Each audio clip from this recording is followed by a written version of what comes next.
Vamos a dar paso ahora. Tenemos la suerte de contar con una persona que está muy ligada al proyecto de uno de nuestros alumnos, una de nuestras alumnas, que es Marta. Y antes de la propia ponencia de Marta, Sebastián Rascón Márquez nos va a hablar del yacimiento de Complutum, que es dentro del cual ha trabajado y ha centrado su trabajo fin de máster Marta. El título de la ponencia es Complutum y la casa de Hippolytus, una ciudad romana y sus programas de visualización. Así que, sin más, os dejamos con Sebastián. Muchas gracias. Pues muchas gracias a vosotros por invitarme, principalmente. Bueno, efectivamente, ese es el título de la ponencia. Voy a hablar sobre la ciudad romana de Complutum para contextualizar un poco el trabajo tan enorme que ha hecho Marta. Voy a hablar también de la casa de Hippolytus, que es uno de los edificios dentro de la ciudad romana de Complutum, y luego, pues como parecía que era un marco acorde para ello, voy a permitirme unos minutillos para hablaros de los programas de arqueología virtual y de visualización del patrimonio que se han desarrollado en el Servicio Municipal de Arqueología de Alcalá de Henares desde muy antiguo, desde el año 95-96 hasta la fecha, porque bueno, yo creo que puede venir bien a cuento con lo que estamos hablando. Bueno, en primer lugar, Complutum. 3 bloques: Complutum, la casa de Hippolytus y la visualización, ¿no? Entonces vamos con el primer bloque, que es el de Complutum.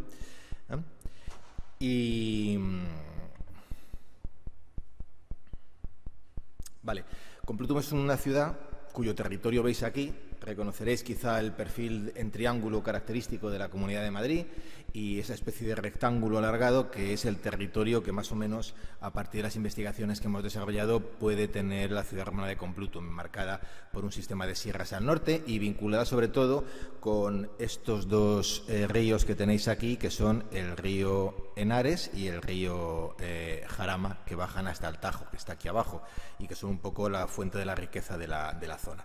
Este es un poco el mapa de Complutum sobre una vista general en época romana de lo que es el centro de la ciudad, que está marcada con ese triángulo rojo grande que veis hacia el centro de la imagen, y de los principales vías de comunicación y otros elementos. La parte más antigua de la ciudad de Complutum era un asentamiento que seguramente es de finales de época republicana, es decir, de época posiblemente de César, pero está muy mal conocido, de hacia el año 60, 50 a.C., o del siglo I a.C., o por ahí, ¿no? Pero lo cierto es que el desarrollo principal de la ciudad se hace, por alguna razón, esa ciudad que empiezan a fundar los romanos ahí arriba en el cerro no les resulta suficiente o no les funciona como ellos pensaban que debía funcionar, por muchas razones en realidad, y se bajan al llano, a esta ubicación de Complutum, y crean esta mancha amarilla que veis aquí, que aquí la tenéis en una fotografía aérea vinculada con la actual ciudad de Alcalá de Henares. Alcalá de Henares medieval y renacentista es este cuerpo que tenemos aquí a la derecha, esto que tenéis aquí. Esto es Complutum, y todo esto son los desarrollos, aprovecho para decirlo, los desarrollos modernos absolutamente brutales que se producen entre el año 70 y hace algunos años y que causan un impacto brutal sobre el patrimonio histórico. Pero bueno, al margen de eso, lo cierto es que sí que conocemos bastantes cosas del Complutum romano, de este que está aquí en la Vega, como es esto. Aquí tenéis la trama urbana que hemos descubierto que está en la que se encuentra en la ciudad. Fijaros que lo que se hace es que se funda una ciudad con un primer impulso en época de Augusto, pero luego sobre todo en época del emperador Claudio, o sea, hacia el año 50 del siglo I después de Cristo. Y lo que montan es una ciudad de un urbanismo modernísimo, que es esto que veis aquí. Es una ciudad hipodámica. Sabéis que los romanos tienen una teoría de la ciudad que heredan directamente del mundo griego, y que los griegos a su vez heredan de todo el conocimiento que se viene desarrollando en Mesopotamia desde el segundo milenio antes de Cristo sobre lo que tiene que ser una ciudad. Esta es una ciudad muy moderna con una trama ortogonal o hipodámica, que debe su nombre a Hipódamos de Mileto, que como sabéis es el gran promulgador de estas teorías arquitectónicas y urbanísticas, en este caso con manzanas de 30 por 30 metros y un sistema de pórticos alrededor. Aquí tenemos la vista aérea, pero aquí va a salirnos ahora la planta general, donde podéis ver la estructura de la estructura de la ciudad en manzanas también, y un poco esta estructura que os digo de 30 por 30 metros de cada manzana. Dentro de esto conocemos muchos edificios de Complutum, muchas cosas. Por una parte los conjuntos monumentales, el foro, etcétera, y por otra parte la arquitectura privada, que es sobre lo que principalmente ha trabajado Marta. Los conjuntos monumentales pues son estos que veis aquí. Esto que veis aquí es el conjunto monumental que se encuentra junto al foro y que consta de una basílica, que es ese edificio que veis a la derecha, una basílica civil, que tiene, como sabéis, una funcionalidad municipal, civil, jurídica, no es una basílica religiosa, aunque las basílicas cristianas luego se apoyan sobre ese precedente arquitectónico romano, y luego unas termas y un edificio con 4 pórticos, es decir, un cuadripórtico que llaman ellos y que no sabemos exactamente qué función tendría. Una de las características más importantes de Complutum desde el punto de vista arqueológico, y en el que luego se va a centrar también mucho Marta, es en el hecho de que se trata de una ciudad que es curiosamente muy importante en época relativamente tardía. En el siglo III, que es un momento donde muchas ciudades romanas entran en claro declive, y especialmente en España y en el occidente del mundo romano eso ocurre, en España, pero también en la Galia, en el norte de África, pues curiosamente Complutum lo que manifiesta es un desarrollo muy notable que se ve en muchas cosas, en los edificios públicos y en los privados. Y en los públicos se ve en este edificio que veis aquí, que son las antiguas termas, que se reconvierten en un gran edificio de carácter administrativo y de gobierno, dándoselas a la basílica. Si os fijáis, tenéis la basílica a la derecha, las termas a la izquierda, y lo que se hace en esta época es fundirlas.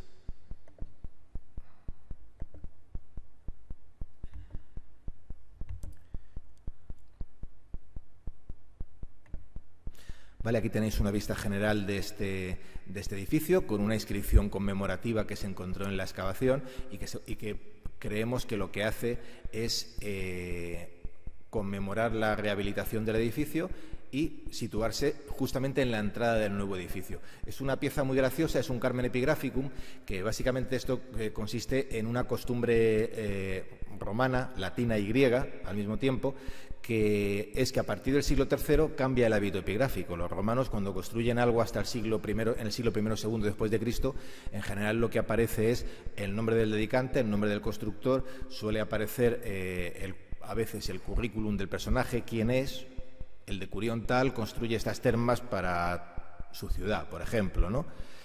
O esta estatua fue donada por el cónsul tal.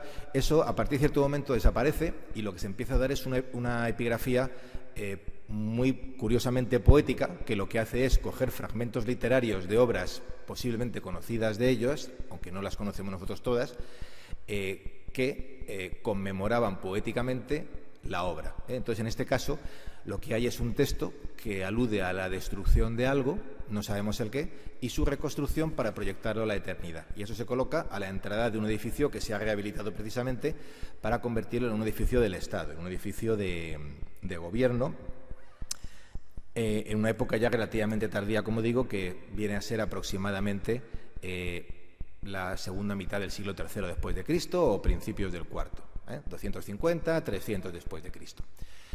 Junto a eso, pues hay unas zonas comerciales con un mercado, que podéis ver en la imagen de abajo, que nos han proporcionado algunos datos muy interesantes. Por ejemplo, la imagen que veis arriba son restos de producción de mosaicos. Hemos encontrado lo que parece que es la taberna de un mosaicista, donde ha aparecido piedra precortada de distintos tipos y también producción de pasta vítrea, que junto con el mármol, como sabéis, es una de las piezas que se utilizan para hacer mosaicos. Hay algún edificio más, como el que vamos a ver ahora, que es un edificio raro también en lo que es el panorama del mundo romano, que es un auguraculum, un edificio dedicado a las adivinaciones. Esto que veis aquí es la sala principal del edificio, con un montón de agujeritos y un pozo central, que es el agujerito más grande. Los agujeritos periféricos lo que son es pequeñas ofrendas, cada una de las cuales contiene restos de un animal, en general un gallus gallus, o sea, un pollo, hablando claramente, y una jarrita deteriorada que se entierran como ofrenda a los dioses. Es una costumbre que es, por una parte, lustral, o sea, es para lavar algo que ha pasado malo, y por otra parte adivinatoria, porque el pollo en concreto está cortado de forma tal que se pueda acceder a ciertas vísceras determinadas. Algún edificio más, unas termas pequeñitas que se construyen también en la zona del foro, que son estas que llamamos las termas sur, que son unas mini termas públicas que se construyen hacia esta época, hacia el siglo III, cuando las termas grandes que se han entregado a la basílica dejan de estar en funcionamiento. Y bueno, pues una buena cantidad de modificaciones. Por ejemplo, en la zona del cuadripórtico al que nos hemos referido antes, se detecta la última construcción que hay de un edificio público, que es un templo posiblemente de culto imperial al lado de la entrada del edificio administrativo, que se debe construir en torno al 340-380. Es muy divertido para nosotros, para ellos debió serlo poco, porque parece que después de construirse el templo lo que hay es un terremoto en la zona que arrasa buena parte de la ciudad y que provoca que los restos no nos encontremos en unas posiciones un tanto atípicas. Esto explicaría en gran parte a qué se debe un cierto abandono de Complutum durante unos años y una cierta traslación desde el núcleo romano principal, que es este, que parece que en el siglo V y desde luego VI está prácticamente abandonado, y sin embargo se va configurando un núcleo nuevo ya en época visigoda que coincide con lo que es la Alcalá medieval actual ya, y que está como aproximadamente unos 1500 metros del antiguo núcleo romano. Bueno, algún edificio más, un arco cuadrifronte, que es un elemento muy importante, lo que llamamos también un tetrápilon. Hay tetrápilon muy importantes repartidos por el mundo y enteros, pocos, pero fijaros el de Palmira, que no sabemos si seguirá existiendo o no, pero cuando se hizo la foto estaba. El de Afrodisias, el de Leptis Magna, el de Caparra también, que es el otro que hay en España a la derecha, y el de Complutum a la izquierda arriba, que desgraciadamente aparece solamente a nivel de cimientos. Son edificios conmemorativos, arcos conmemorativos que se construyen, se empiezan a poner de moda principalmente a partir del final de la época de Trajano y sobre todo del gobierno de Adriano. Parece que están de moda durante un más o menos buen tiempo, hasta el siglo III y quizá a principios del IV. Y bueno, pues sabemos también bastantes cosas de las calles que veis aquí, con una estructura porticada y un sistema de pórticos que van a cada lado. Fijaros aquí qué curioso, como en ese momento de restauración general de la ciudad del siglo III, pues se reconstruye, se repavimenta toda la ciudad en general. Eso hace, como podéis ver en la imagen, que suba el nivel de la calle, propiamente dicha, y eso obliga a que los pórticos queden rehundidos y a construir una especie de muretes o bordillos para impedir que el nuevo suelo se derrame por los pórticos. Aquí tenéis una restitución de cómo sería el porticado en las zonas principales de la calle, la red de saneamiento, que también conocemos. Y bueno, lo que también conocemos bastante bien es la arquitectura privada, la casa privada. La casa privada que además se ajusta a unos parámetros bastante coherentes, clásicos. Lo que encontramos son distintas variaciones sobre casas romanas canónicas, casas de peristilo y casas de atrio. Como sabéis, la diferencia entre la casa de peristilo y la de atrio es que la casa de peristilo lo que contiene es un jardín interior, en torno al cual se desarrollan las habitaciones, y la casa de atrio, sin embargo, es un modelo que lo que tiene es una especie de patio de luces en el interior sin llegar a tenerlo ajardinado. La casa de atrio es de tradición, parece que es claramente de tradición romana, la veis en Pompeya si vais, veréis que hay bastantes, se remonta al siglo III a.C., y la casa de peristilo más bien parece que se remonta a una tradición constructiva que es helenística, de la parte oriental del Mediterráneo, de donde derivaría una tradición griega de la que directamente se apropiarían los romanos.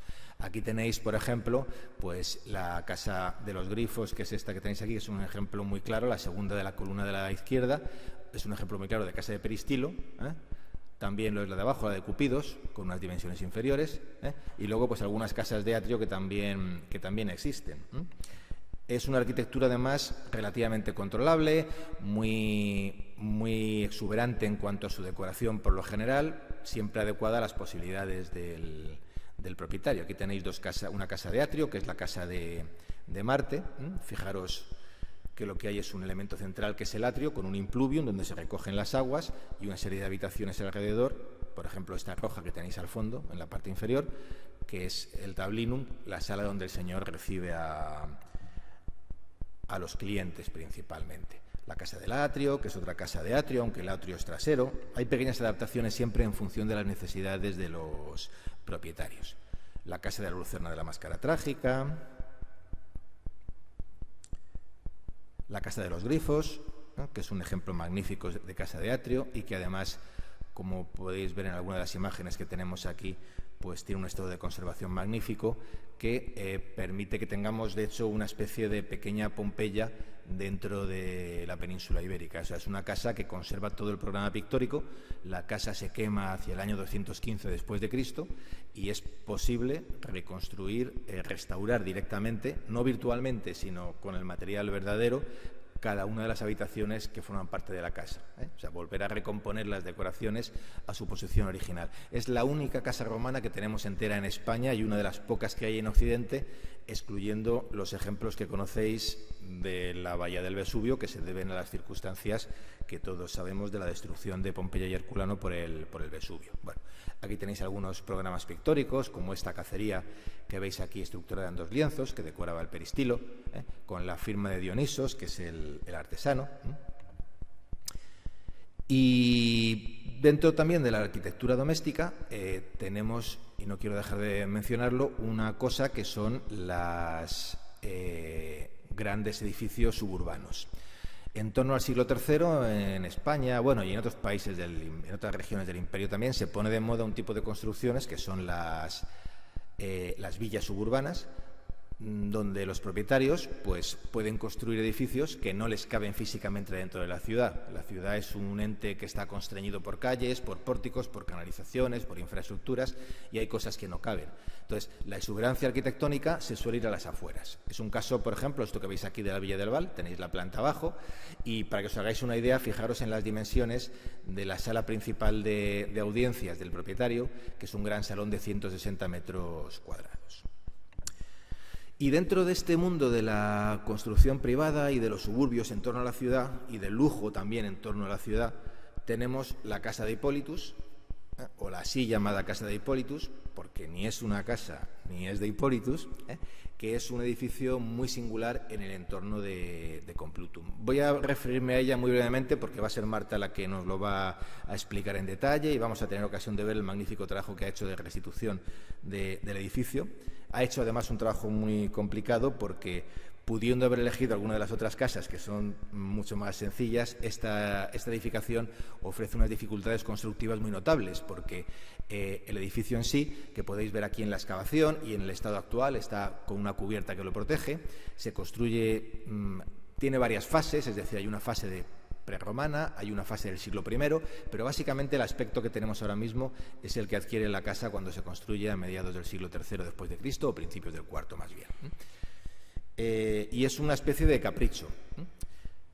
Es un edificio además que tiene un interés añadido de ser hasta cierto punto un enigma arqueológico, ¿no? Un enigma parcialmente desvelado, pero en cierta parte un enigma arqueológico, porque no sabemos exactamente, o sea, hay debate en torno a qué es.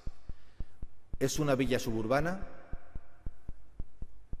¿Es la sede de una asociación? Que puede serlo. ¿Son unas termas? Seguramente es un poco de todo eso, y lo que sí que parece es que es un complejo, como Marta nos explicará luego, de una familia que construye una obra benéfica, una familia que se llama Los Anios, que es una familia de Alcalá, de Complutum, y que construye esto que veis aquí, con unas plantas muy complejas, donde básicamente la atención se centra en 2 cosas, la zona de las termas y la zona del jardín. Hay incluso restos que aparecieron en el siglo XIX y que no se conservan. Hay una zona de mausoleo, por ejemplo, que apareció en el siglo XIX y que no ha llegado hasta nosotros. Tenemos solamente los croquis de la excavación que se hicieron, que los tenéis arriba en la parte central de la planta. Y luego, como digo, pues básicamente lo que hay es un interés desmedido por una zona termal y por un jardín. Y ambos dos con un interés muy claramente pedagógico, es decir, que los años que construyen este complejo lo que parece es que están muy interesados en que lleguen una serie de conocimientos de carácter enciclopédico y de carácter orientalista al que ve el edificio. De carácter enciclopédico porque hay una plasmación de especies animales en el mosaico, por ejemplo, pero también especies vegetales en el jardín. Y orientalista porque el foco de atención se centra en Oriente. O sea, lo que se quiere reproducir aquí se quiere conseguir que la gente que vive en el centro de la meseta vea una cosa que culturalmente para ellos es muy importante y ellos piensan que para ser culto hay que acceder a ellas, que es el mundo de la naturaleza oriental. Entonces, el mosaico está concebido para que tú distingas a la perfección cada una de las especies que forman parte del mismo, como si fuera un pequeño catálogo ictiográfico. Pero es que el jardín es un jardín que está concebido para que tú tengas una representación no solamente de plantas autóctonas, que por supuesto también están, sino de plantas exóticas que claramente se relacionan con lo meridional y con lo oriental. El jazmín, el palmito, el cedro, el tilo, incluso animales como los pelícanos. Es decir, hay un trabajo importantísimo y con un valor económico tan grande como el mosaico. El mosaico lo conservamos mejor, el jardín es más etéreo desde el punto de vista arqueológico, no lo captamos igual de bien. Pero hay un interés desmedido por plasmar todo eso para la gente que está viéndolo aquí en Complutum, ¿no? Es un poco el objetivo del edificio, sobre el cual luego Marta os va a dar más datos. Bueno, y hasta aquí ha sido una pequeña aproximación a lo que es la ciudad romana de Complutum y lo que es la casa de Hippolytus. Y lo que os voy a contar brevemente en 10 minutitos son algunos de los programas de visualización que se han desarrollado en Complutum también desde el 96 hasta la fecha, ¿vale? Esto viene a colación por las características de este lugar en el que nos encontramos, por las características de este máster y, bueno, pues porque afecta directamente a lo que es una serie de operaciones sobre la arqueología virtual de Alcalá de Henares, ¿no? Como digo, es un trabajo que empieza a hacerse en torno al año 1995-1996 y que al final lo que acaba consiguiendo es tener un grupo de gente relativamente estables en la ciudad trabajando en visualización del patrimonio y además con formación, acogido en general al programa de escuelas, talleres y casas de oficios, que funcionaba bien por aquella época. En Madrid, por ejemplo, yo no sé si aquí seguirá funcionando, en Madrid, por ejemplo, ha desaparecido ya por completo. Y bueno, pero sí es verdad que, por ejemplo, en este caso, pues funcionó muy bien y dio lugar a una serie de proyectos que fueron muy importantes desde el punto de vista tanto de la investigación como la divulgación, ¿no? Cabe decir que cuando empezamos esto éramos conscientes de que no era una disciplina nueva como tal, es decir, que no es que fuera algo absolutamente nuevo, porque visualización del patrimonio siempre ha habido, y aquí tenéis algunos ejemplos notables del siglo XIX, como esta obra de Basoli, que es Babilonia en concreto, ¿no? Con la estatua de Nabucodonosor. Basoli sabéis que hace una visualización pues muy sui generis en la que mezcla elementos realmente históricos, arqueológicos, con una visión muy romántica y totalmente desbordante de lo que son los universos que reconstruye. Entonces, pues en Babilonia, además de haber elementos como los zigurat, que son claramente vinculables con la arquitectura mesopotámica, pues hay otros elementos, como podéis ver, que no tienen absolutamente nada que ver, ¿no? Pero que aparecen y que crean un mundo muy particular que es el suyo, ¿no? Durante el 19 sabéis que hay un recurso enorme a la visualización del patrimonio, que lo que se demanda en gran medida, una de las tipos de obras más, una de las temáticas artísticas más demandadas es la visualización del pasado, y buen ejemplo de esto pues es, por ejemplo, el caso de Tadeusz Almatadema, que tenéis aquí esta imagen de la exedra de Pompeya, y tenéis arriba la exedra en la que él se inspira. Almatadema básicamente lo que hace es dar vida a las arquitecturas. Él tiene unas arquitecturas que están prácticamente enteras o intactas, como son las de Pompeya, en las que se inspira, y lo que hace es darles vida, llenarlas de gente y darles una funcionalidad, ¿no? Hay muchos autores, pero bueno, yo quería también hablar de alguno español que me parecen especialmente graciosos, ¿no? Como este que tenéis aquí, que es Ulpiano Checa. Ulpiano Checa, sabéis que estuvo estudiando en la Academia de Roma y tiene una obra de contenido histórico y también antropológico importante. También tiene bastante obra sobre los indios americanos, ¿no? Y bueno, pues fijaros cómo él aborda algunos aspectos, aborda con los conocimientos de la época, que eso es importante, es decir, que la visualización del patrimonio en cada época ha tenido mucho que ver con la teoría que había en cada momento de cómo eran esos periodos históricos, ¿eh? Entonces, el azote de los hunos en la parte inferior de la imagen, ¿eh? Los hunos en Roma, que es como se llama la obra, es acorde con las teorías que había en el momento sobre la caída del Imperio Romano, destruido por el mundo germano y por los hunos, ¿no? Y arriba tenéis también una carrera de cuadrigas. No lo he traído porque es muy divertido, pero es muy divertido. Una de las imágenes que tiene él de carreras de cuadrigas en el Circo Máximo se representa perfectamente la arquitectura del Circo Máximo, como se representa, por ejemplo, también en este caso, pero curiosamente él, que no sabía cómo se hacía, lo que hace es que en lugar de hacer salir a las cuadrigas desde las cárceles, que es un sistema de cajones que, como sin duda sabéis, servían para que entraran las cuadrigas y salieran de ahí, lo que hace es hacerlos salir como salían los caballos de carreras en las carreras de caballos a finales del siglo XIX, que es con una cinta que se corta y en ese momento es cuando pueden salir, ¿no? Bueno, ese interés por visualizar la antigüedad, desde luego, ha seguido existiendo. Hoy en día lo seguimos teniendo en los mass media.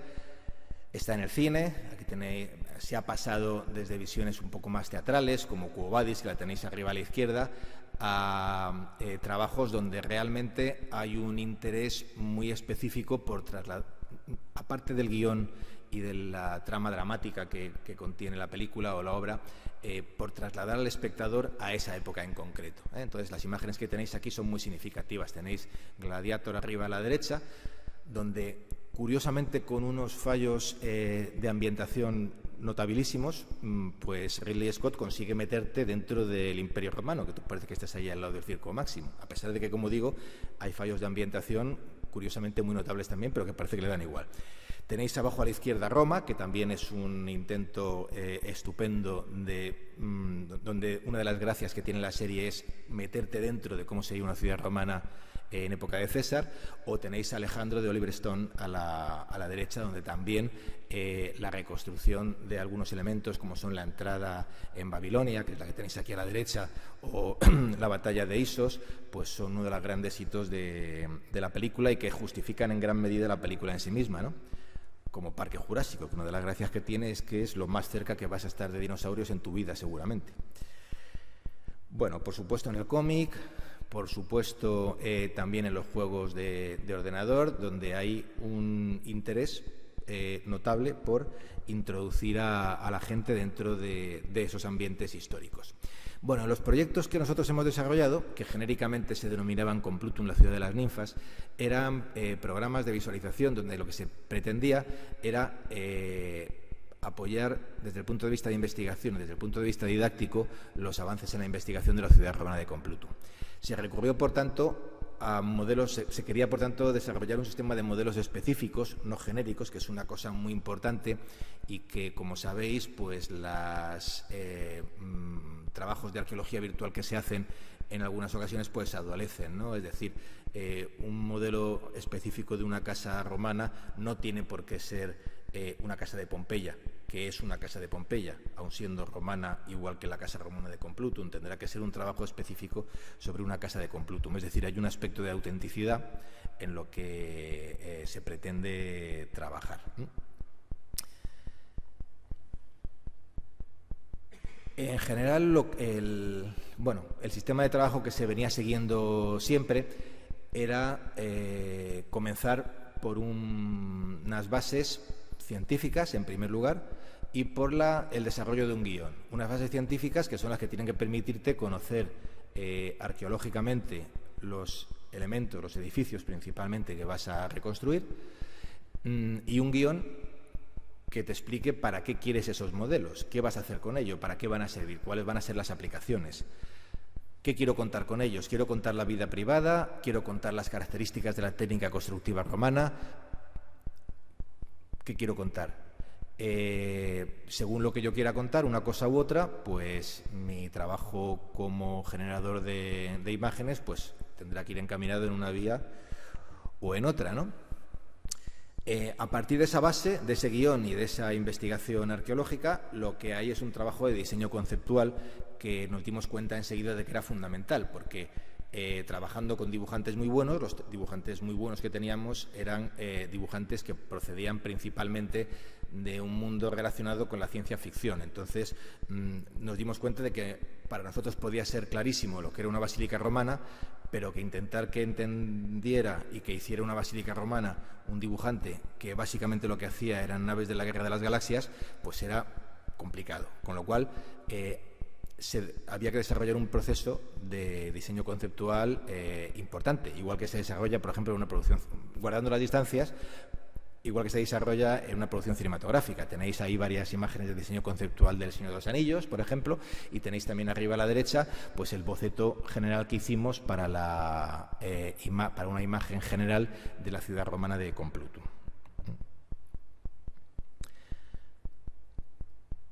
Y a partir de ahí, pues se abordaba un trabajo de modelado y de texturado completo que pretendía ir a buscar aspectos fotorrealistas y donde principalmente pues se trabajaba con materiales apropiados de la propia zona, La piedra de la zona, las pinturas murales restauradas ya que nos podían servir para proponer las restauraciones en 3D, etcétera, etcétera. Y a partir de ahí pues salían, como ya decía, varios modelos que tenían utilidad para distintas cosas según lo que quisieras contar, como esto que tenéis aquí.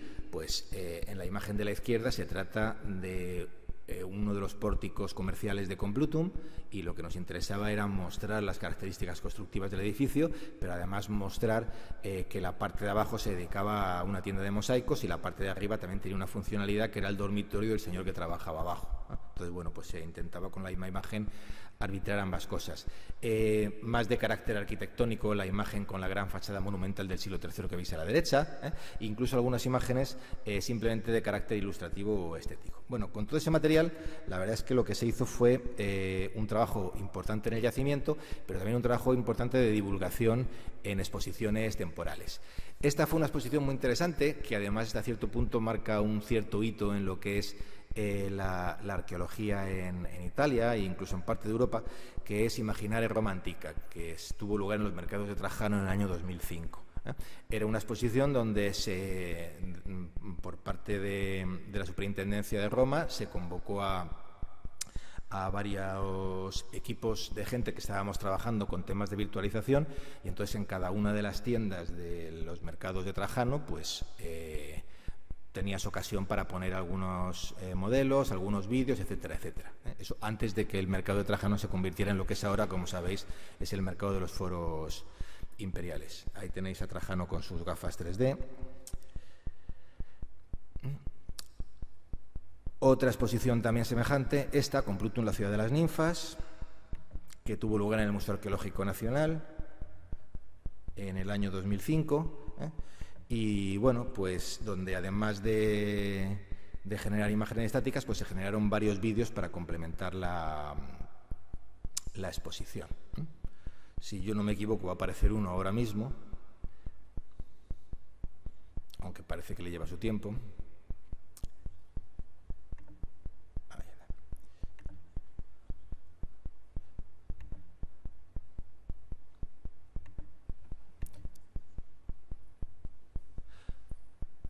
Vale, no lo vamos a ver fluido, da un poco igual. Es un vídeo donde lo que se pretendía es mostrar cómo cambiaba el hábito de...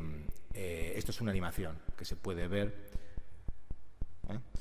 Y lo que se pretende es mostrar cómo cambia el hábito del consumo de cerámica en la ciudad a partir de los restos encontrados.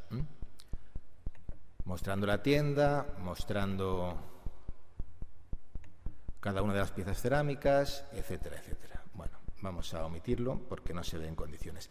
Alguna exposición más, como Civilización, que tuvo lugar en Alcalá de Henares, y para lo que ha servido muy bien es para la difusión directamente en el propio parque arqueológico. Esto que veis aquí es el sistema de cartelería nuestro habitual, que es con donde jugamos habitualmente con lo que veis aquí, con tener un cartel en el que te permita contemplar el resto arqueológico que se conserva y cómo era ese resto arqueológico. Esta fachada que veis aquí es esta gran fachada monumental ya reconstruida, por ejemplo. Y bueno, después algunas otras incursiones obligadas por la naturaleza de la ciudad en la que estamos trabajando, que es Alcalá de Henares, como sabéis, patria de Cervantes. Y entonces, bueno, pues por ejemplo, esto que veis aquí es de la Juventud del Soldado, que es una exposición que hubo que hacer en Alcalá de Henares en el 2006. Digo hubo que hacer porque es que era el año de celebración de la segunda edición del Quijote y entonces tocaba hacer una exposición sobre eso. Y hicimos una sobre el carácter militar de Cervantes. Tenéis aquí algunas imágenes de la batalla de Lepanto también, que se hicieron en 3D. Don Juan de Austria, a partir de la documentación existente, el hombre. Un pequeño museo que se construyó en Alcalá de Henares, el Museo del Burgo de Santiuste, que reflexiona sobre la historia medieval de Alcalá, con una traslación de lo que es la calle Mayor a la calle Mayor antigua. Alcalá en el desarrollo del casco histórico desde el siglo XII hasta aproximadamente 1495, que es la imagen inferior izquierda. Y bueno, ya para terminar, y ya acabo, comentaros un proyecto en el que hemos estado trabajando también y que es que me parece especialmente interesante y divertido, que es el proyecto de visualización de la antigüedad tardía. Es un tipo de proyecto que hemos desarrollado entre varios organismos, colaborando bastante sobre todo con la gente de la Universidad de Kent, y donde lo que se ha hecho ha sido centrarnos en la reconstrucción virtual de la antigüedad tardía, pero no tanto la reconstrucción arquitectónica, que también, sino sobre todo la reconstrucción de aspectos de la vida. No solo los edificios, que es algo que más o menos se sabe hacer sin demasiados problemas, sino también las personas, los hábitos de vida, la cultura, los objetos, etcétera, etcétera, ¿no? Entonces eligieron una serie de temas y una serie de yacimientos representativos. Los yacimientos representativos eran Ostia, Sagalassos en Turquía, Complutum y Constantinopla. Y los aspectos de trabajo eran la ley, la calle y la vida urbana, el gobierno y la vida doméstica. Y como digo, de lo que se trata es de ir a imágenes de estas características. Esto que veis aquí es la parte de Ostia, que corrió a cargo del equipo de investigadores de la Universidad de Kent, que han estado excavando en Ostia, en este lugar concreto, que es la que se llama la plaza el Foro de la Estatua Heroica. Si habéis estado allí, está muy cerca del foro principal de Ostia, y que es un mercado de carne, como veis aquí. Bueno, pues hay una reconstrucción detallada de la carne, del tipo de carne que se vende, de los personajes que hay, etcétera, etcétera. Detalle de tal. El trabajo es obra de un magnífico dibujante que es Will Foster, un nocturno de la calle que circula delante del mercado. Y otra de las cosas, de los aspectos del mercado, que es uno de los templos que están al fondo. Bueno, Complutum tenía relación con una parte que es el poder y la justicia. Entonces, una de las cosas que se reproducían es el poder y la justicia. Para eso se aprovechó este espacio arquitectónico, que es la Basílica de Complutum, en el cual, pues lógicamente, en primer lugar ha habido un estudio arqueológico de detalle para intentar restituir la basílica de la forma más correcta posible, que son algunas imágenes de las que veis aquí. Y luego, al margen de eso, pues se ha recurrido principalmente a iconografía, puesto que, por desgracia, en la basílica no nos hemos encontrado los objetos propios del juicio, pero sí que se ha recurrido principalmente a la iconografía para ver quiénes son los personajes que forman parte del procedimiento judicial y cuáles son los objetos que ahí están, ¿no? Entonces, pues por ejemplo, aquí arriba, la caja de Aspendos es una caja de una pluma, de la caja de la pluma del magistrado. El juicio lo celebra un magistrado que es el delegado del emperador directo. Entonces, esa delegación implica que tienes una pluma que el emperador te da, que tienes un estandarte, que es este que figura aquí en esta imagen de la noticia de Dignitatum, y que tienes una caja de marfil donde llevas todos los instrumentos y que también es un obsequio del emperador, que es esta caja de marfil que veis aquí, que lleva una chapita con un sello, que es el sello donde aparece el rostro del emperador, la imagen del mismo. Físicamente vemos cómo se celebra un juicio en elementos como este, el díptico de la resurrección a la izquierda o el díptico de Provianus a la derecha, con el personaje que hace de magistrado sentado en una silla y en una pequeña plataforma y rodeado de los secretarios y asesores. O en el marfil de Brescia. Como veis, gran parte de las iconografías son iconografías de tipo cristiano. Lo que cuentan es la captura y el martirio de Cristo, que son, desde un punto de vista histórico, súper interesantes, porque, claro, describen bien el proceso judicial, en qué consiste el proceso de captura, de desarrollo del juicio, de martirio incluso, y de ejecución después. Bueno, con eso se ha desarrollado el mobiliario que veis aquí. Se ha desarrollado la sala que veis aquí también, con sus celosías para separar al público que queda en los pasillos laterales, la sala principal, el estrado, que es este, en el que se encuentran el grupo principal de actores, que es el juez con los soldados que le acompañan, los estandartes imperiales y los asesores, y las mesas de los secretarios. El despliegue de los personajes, que tenemos aquí en un croquis, el despliegue con todos los personajes que hay, desde el comentarensis, que en realidad es el torturador. Cuando empieza el juicio, lo primero que hacen es darle a uno una paliza para empezar a hablar del asunto. Es la principal diferencia entre el juicio en cuanto a procedimiento. La principal diferencia entre un juicio actual y un juicio romano es esa, que es que ahora al acusado no se le pega una paliza en público, ni se le tortura antes de que se demuestre por lo menos su pena, ¿no? Los abogados, los familiares del acusado, aquí el magistrado, que es el personaje principal, los asesores que tiene, los notarios, en fin, la iluminación en la parte alta de esto. Bueno, es una cosa que está sin acabar, pero que es un esquema de cómo debería ir estudios para personajes. Y algunos de los bocetos que se llegaron a desarrollar.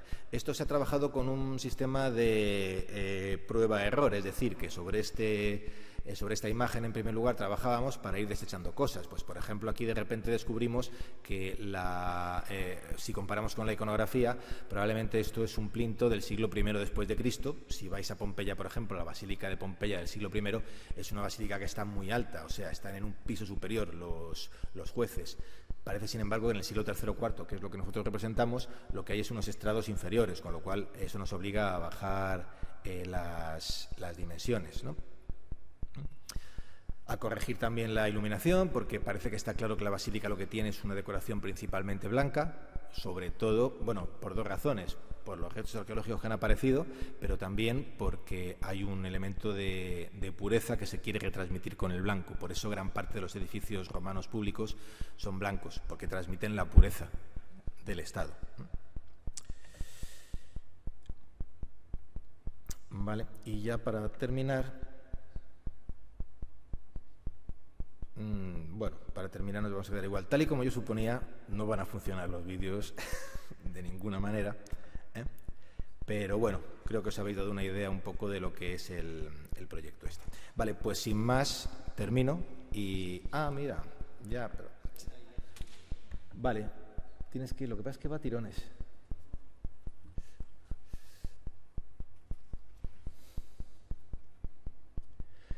Estas son las primeras animaciones lanzadas. Claro, aquí habría que sacar al personal de la nave central de la basílica y llevarlo a los pasillos laterales detrás de unas celosías de madera que se colocarían. Esos son los abogados, el acusado está detrás. Aquí faltaba todavía una cosa, que es la tortura física del acusado, que es lo que primero se hace nada más empezar. La mesita con los atributos que tiene el magistrado como delegado imperial. Y bueno, pues aquí algunos trabajos previos que básicamente ya los habéis visto, trabajos sobre la arquitectura de la basílica y trabajos sobre la configuración de los personajes y demás. ¿Vale? Bueno. Vale, pues hasta aquí hemos llegado. Muchas gracias.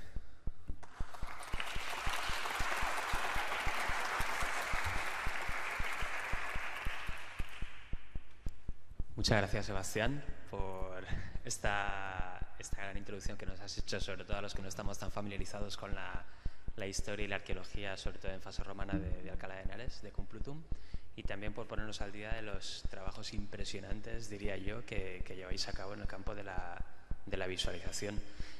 Yo resaltaría también, estoy de acuerdo contigo con la necesidad de traspasar a veces la virtualización de espacios arquitectónicos e ir directamente también un poco más allá, la virtualización de hábitos, de costumbres, de rituales incluso, que son siempre bastante más complejos.